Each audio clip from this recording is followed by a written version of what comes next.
चलिए प्यारे बच्चों, अपना लोग जो पढ़ रहे थे वह हिस्ट्री में यदि बंदोबस्त प्रणाली को पढ़ रहे थे और हम बोले थे कि यह बंदोबस्त प्रणाली जो है हिस्ट्री में बहुत बड़ा इंपॉर्टेंट चैप्टर है जो बोर्ड एग्जाम में आपको रहेगा। आप क्वेश्चन बैंक उल्टाइएगा। बंदोबस्त प्रणाली से आपको अस्थाई, रेतवाई, महलवाड़ी तीनों बंदोबस्त में से एगो न एगो क्वेश्चन पूछा ही जाता है और देखते होंगे सब्जेक्टिव नहीं तो ऑब्जेक्टिव, ऑब्जेक्टिव नहीं तो सब्जेक्टिव।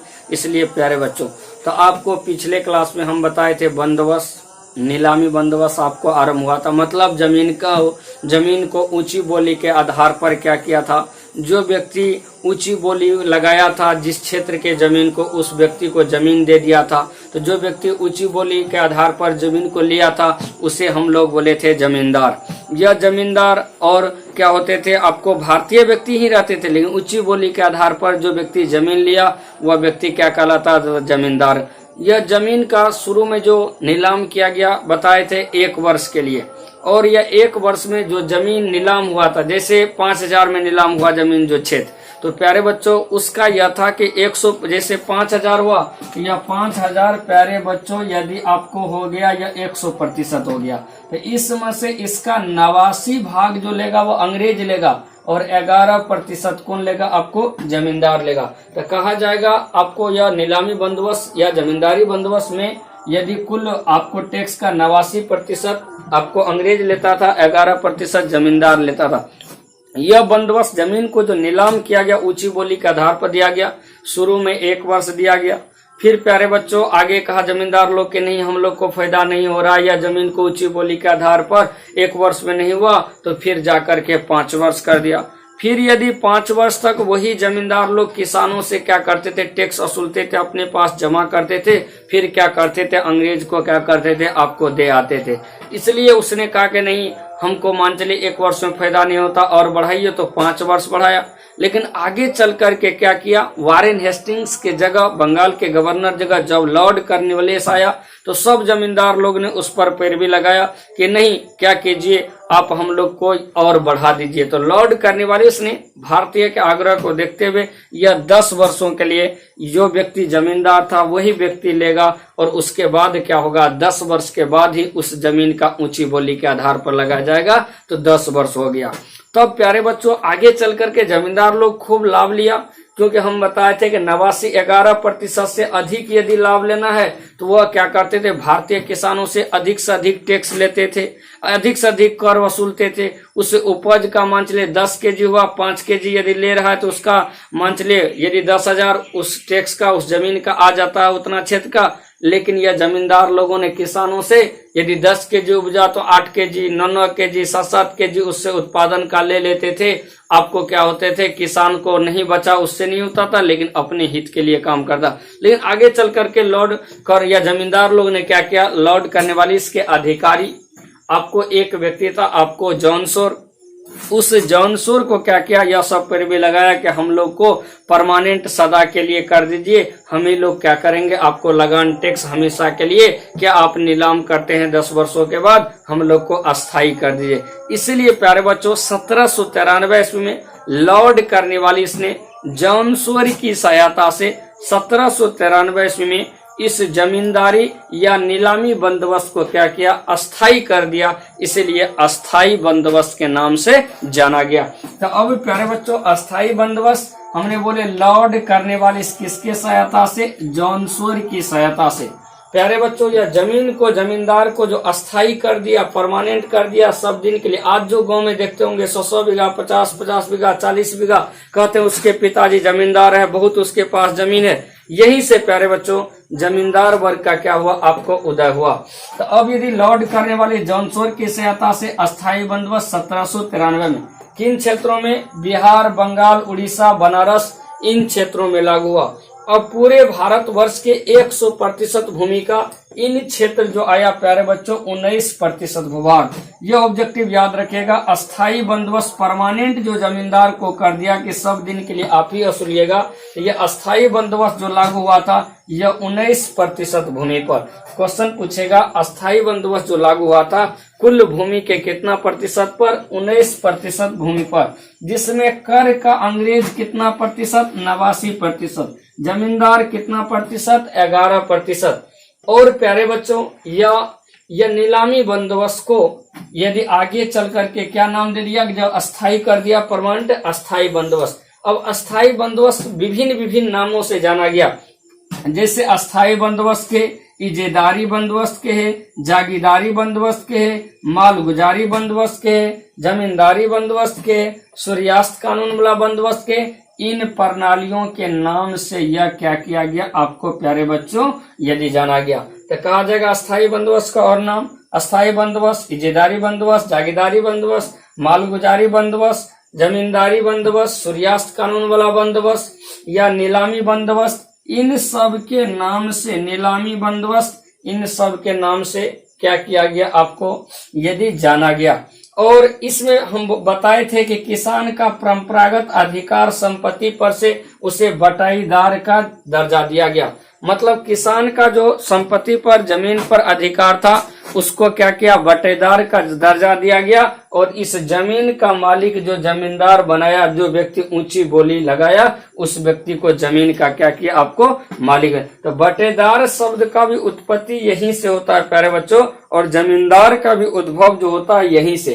तो अब आपके दिमाग में यह आ जाएगा, इसलिए यह अस्थाई बंदोबस्त प्यारे बच्चों। तो अब कहा जाएगा जमींदार किसे कहा जाता है। जमींदार वास्तव में राजस्व एकत्रित करने वाला अधिकारी होता था, मतलब यह जमींदार जो होता था यह राजस्व मतलब टैक्स लगान वसूलने वाला एक अधिकारी होता था, जिसके अधीन वृहद इलाका होता था। वृहद मतलब बड़ा सा क्षेत्र होता था, क्योंकि जिस क्षेत्र का उसने ऊंची बोली के आधार पर लिया, वृहद इलाका क्षेत्र अथवा होता था, जिला होता था। ये अपनी सेनाएं रखते थे, इन्हें राजा भी कहा जाता था। इन्हें क्या कहा जाता था, राजा भी कहा जाता था। यही क्या बोले, जमींदार वास्तव में राजस्व एकत्रित करने वाला अधिकारी होता था, जिसके अधीन वृहद इलाका क्षेत्र अथवा पूरा होता था। ये अपनी सेनाएं रखते थे, इन्हें राजा भी कहा जाता था। इन्हीं के द्वारा जमीन लगान टैक्स क्या किया जाता था, आपको वसूल कर अंग्रेजों को क्या किया जाता, आपको दिया जाता था। अब यदि आपको बोर्ड एग्जाम में कहा जाएगा, यह कॉन्सेप्ट था। अब यदि बोर्ड एग्जाम में आप लोग को कहा जाएगा कि आप रेतवाड़ी अस्थाई बंदोबस्त या आपको जागीरदारी या नीलामी बंदोबस्त से आप क्या समझते हैं, इसको प्यारे बच्चों लिखना है कैसे, इसके बारे में जानिए। या यदि आपको अस्थाई बंदोबस्त के बारे में क्वेश्चन पूछ देगा, लिखेंगे यह बंदोबस्त प्रणाली का जो शुरुआत हुआ अंग्रेजों के काल में, जब अंग्रेज गवर्नर आपको वारेन हेस्टिंग्स ने बंगाल में द्वैध शासन को समाप्त किया। द्वैध शासन समाप्त करने के पश्चात लगान टैक्स वसूलने के लिए जब क्या किया, उसने अंग्रेज को भारतीय लगान प्रणाली, कर प्रणाली, किसानों से यदि भारतीय व्यक्ति से किस प्रकार से राजस्व वसूला जाए उसे समझ में नहीं आया, क्योंकि भारत में विभिन्न प्रकार के कर प्रणाली चल रहा था। खत बटाई, लत बटाई, रास बटाई, बटिया, मनकुश, सतभरना, ढेर सारे कर प्रणाली आपको चल रहा था, इसलिए उसको समझ में नहीं आया। तो उसने वारेन हेस्टिंग्स ने यह समझा कि यदि जमीन को नीलाम किया जाए, इसीलिए जमीन को क्या किया, नीलाम किया गया। शुरू में जमीन का नीलाम जो किया गया 1 वर्षों के लिए किया गया। जो व्यक्ति ऊंची बोली के आधार पर जमीन को लिया उसे जमींदार कहा गया। यह जमीन 1 वर्ष के लिए नीलाम होता था।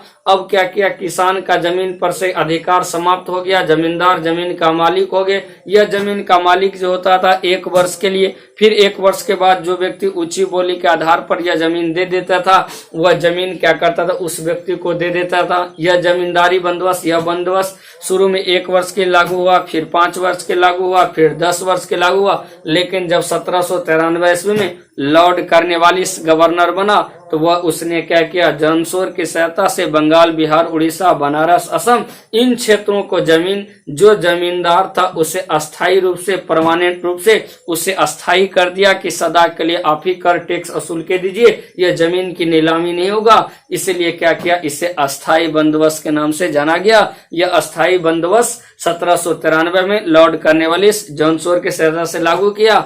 यह बंदोबस्त में 89% अंग्रेज लेता था, 11% जमींदार लेता था। इस प्रकार से इन क्षेत्रों में क्या किया, टैक्स वसूलने का काम किया। उसी को हम क्या किए, अस्थायी बंदोबस्त या नीलामी बंदोबस्त या इजेदारी बंदोबस्त या सूर्यास्त कानून वाला बंदोबस्त के नाम से क्या किया गया, जाना गया। अब हमारे इच्छा के अनुसार प्यारे बच्चों आपको वैसे हम PDF भी डाल देंगे। फिर भी यहाँ पर प्यारे बच्चों आपको यदि कोई दिक्कत, अस्थायी बंदोबस्त समझने में आपको कोई दिक्कत नहीं रहा होगा। तो अब इसके बाद जो दूसरा बंदोबस्त हम लोग प्यारे बच्चों आपको पढ़ते हैं, वो आपको पहले तो अपना लोग आपको रेतबारी बंदोबस्त।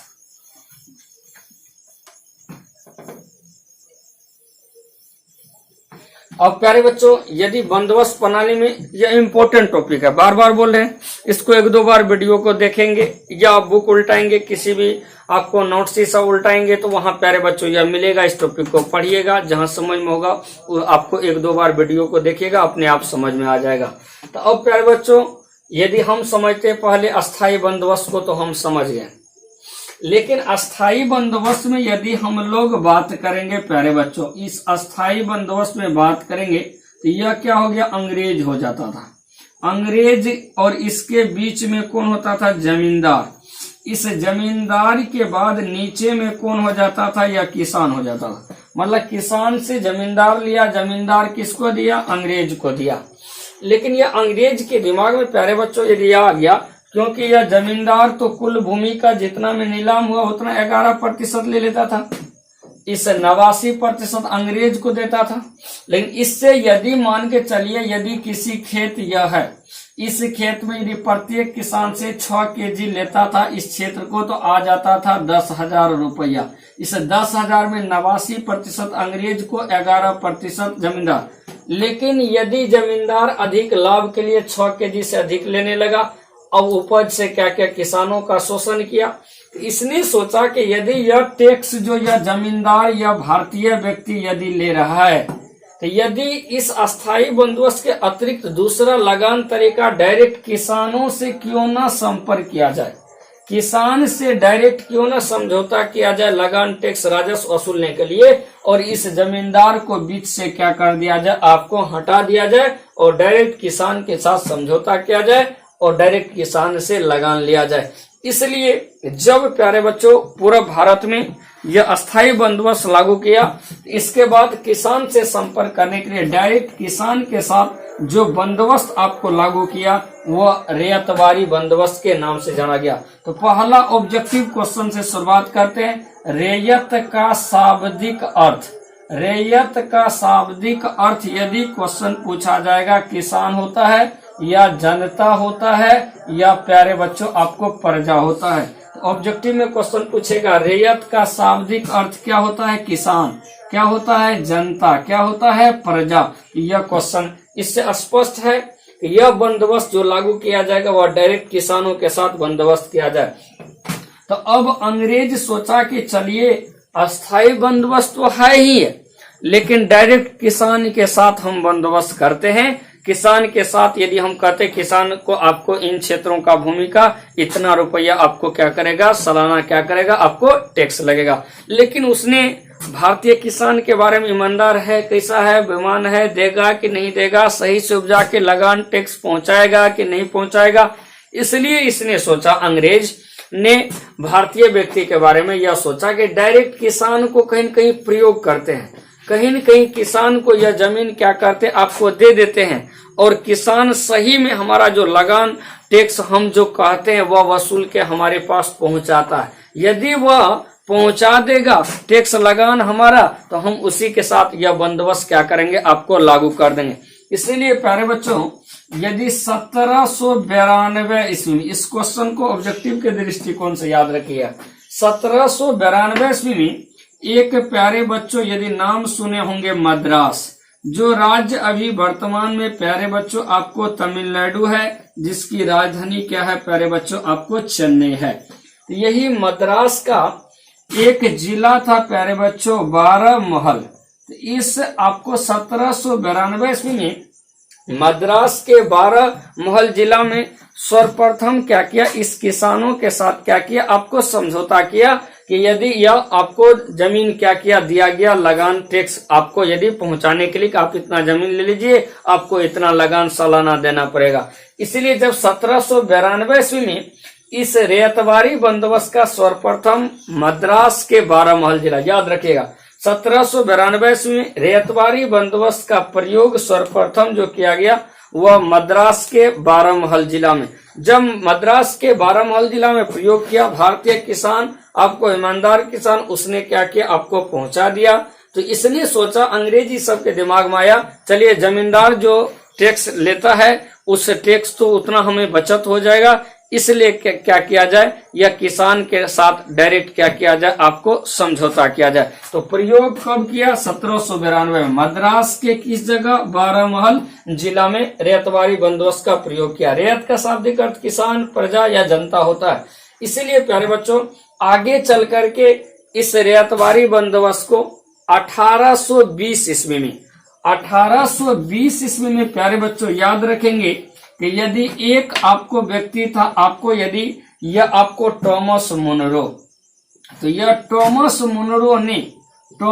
मुनरो ने रीड के सहयोग से, यह क्वेश्चन याद रखेंगे, वहां हम बोले थे अस्थाई में लॉर्ड कॉर्नवालिस जॉनसोर की सहायता से, यहां हम बोल रहे हैं यह टॉमस मुनरो ने रीड के सहयोग से, टॉमस मुनरो ने रीड के सहयोग से 1820 ईस्वी